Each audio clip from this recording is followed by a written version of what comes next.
আজ এমন একটা ডিমের কচুরি বানাবো যেটা একবার বানালে দোকান থেকে আর কিনে খেতে ইচ্ছা করবে না। বাইরে মুচমুচে, ভেতরে মশলাদার ডিমের পুর, আর বানানো খুবই সহজ।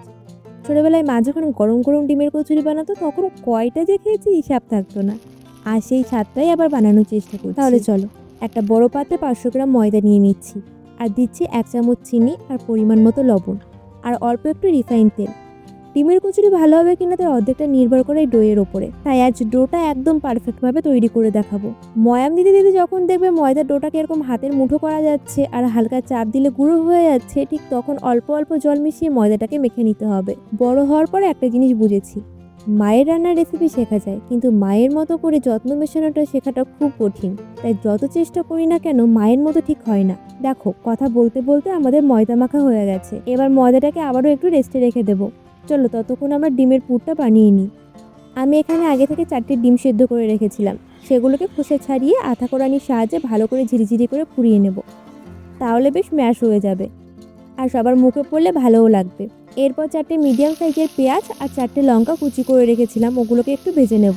পেঁয়াজ আর লঙ্কাটা ভাজা হতে হতে তার মধ্যে দিয়ে দেবো 1 চামচ আদা রসুনের পেস্ট। তারপর আবারও বেশ কিছুক্ষণ নাড়াচাড়া করে নিতে হবে, যাতে আদা রসুনের কাঁচা গন্ধটা না থাকে। এরপর একে একে কিছু গুঁড়ো মশলা দিয়ে দেবো। তার জন্য দিয়েছি 1 চামচ জিরে গুঁড়ো, 1/2 চামচ গোলমরিচের গুঁড়ো, আর স্বাদ অনুযায়ী লবণ। এগুলোকে একটু নাড়াচাড়া করে ভালো করে কষিয়ে নিতে হবে।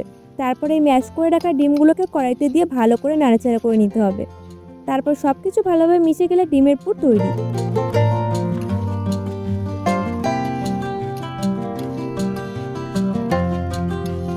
এবার এটাকে হালকা ঠান্ডা হতে দিতে হবে। ততক্ষণ আমরা ময়দা থেকে লেচিগুলো কেটে নেব। এরপর ময়দা লেচিগুলোকে হাতের সাহায্যে ঘুরিয়ে ঘুরিয়ে পুর রাখা জায়গা তৈরি করব। তারপর খালি জায়গায় অল্প পরিমাণ পুর দিয়ে লেচির মুখটা ভালো করে আটকে দিতে হবে। আর এটা একটু যত্ন সহকারে করতে হবে, যাতে বেলার সময় কোনো সাইড থেকে বেরিয়ে না যায়। তাই ভালোভাবে লেচির মুখ আটকানো হয়েছে কিনা এদিকে নজর রাখতে হবে। এইভাবে একে একে সব লেচিগুলোর মধ্যে পুর ভরে নেব। লেচির মধ্যে পুর ভরা এই কাজটা কিন্তু সব থেকে সহজ, যদি একটু খেয়াল রেখে কাজটা করা যায়। কথা বলতে বলতে আমাদের সব লেচির মধ্যে পুর ভরা হয়ে গেছে। এবার এগুলোকে বেলে নেওয়ার পালা।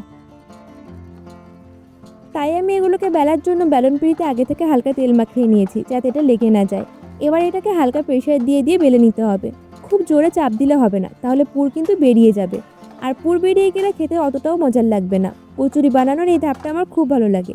ছোটোবেলায় মা যখন কচুরি বানাতো তখন রান্না করে আশেপাশে ঘুরঘুর করতাম। বারবার জিজ্ঞাসা করতাম, মা আর কতক্ষণ লাগবে?